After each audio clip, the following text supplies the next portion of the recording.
Ang alamat ng abukado. Noong unang panahon, sa paanan ng isang mataas na bundok, may isang bayan na payapa at masagana.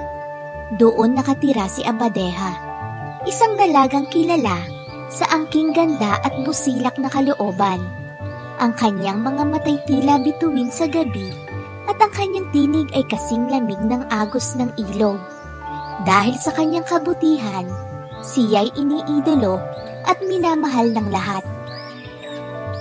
Ngunit higit sa lahat, nag-iisa lang ang laman ng kanyang puso, si Doro, isang masipag na panday. Hindi man siya mayaman, taglay naman niya ang katapatan, tiyaga at dalisay na pag-ibig. Araw-araw, gumagawa siya ng mga gamit para sa bayan, at sa bawat hampas ng martilyo ay nakaukit ang kanyang pangarap na makasama si Abadeha. Ngunit tutol ang ama ng dalaga, si Datu Bandino. Hindi sapat ang isang dukhang panday para sa aking anak.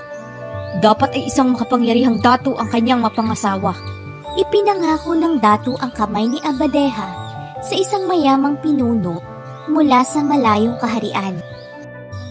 Isang gabi, habang ang buwan ay nagtatago sa ulap, lihim na nagtagpo sina Abadeha at Doro.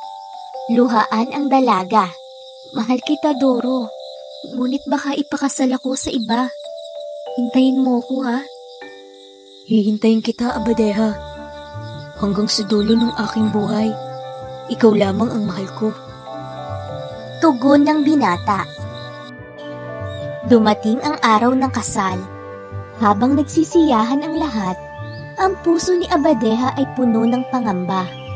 Sa gitna ng seremonya, pumikit siya ng taimtim at umusal ng panalangin sa diwata ng kagubatan, si Diwatang Laya. O Diwata, kalayaan lamang ang aking hinihiling. Huwag ninyo akong itadhana sa isang pag-ibig na hindi akin. Biglang lumiwanag ang paligid.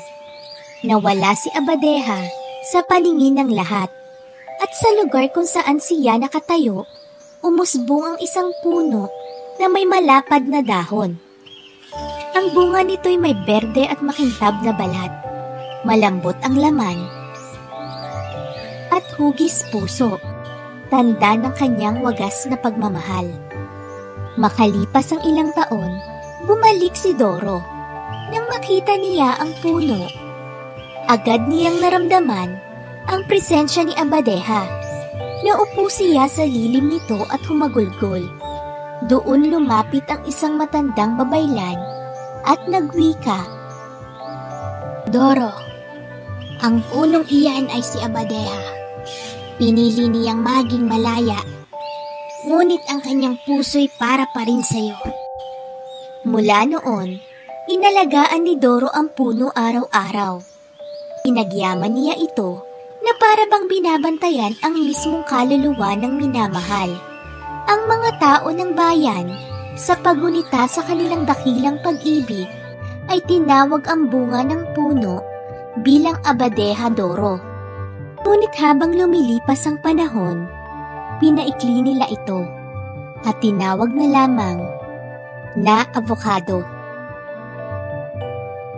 Aral ng alamat: ang tunay na pag-ibig ay hindi nasusukat sa kayamanan. Ang bawat isa ay may karapatang pumili ng sariling kapalaran. Ang wagas na pagmamahal ay may kasamang sakripisyo at pagtatangi.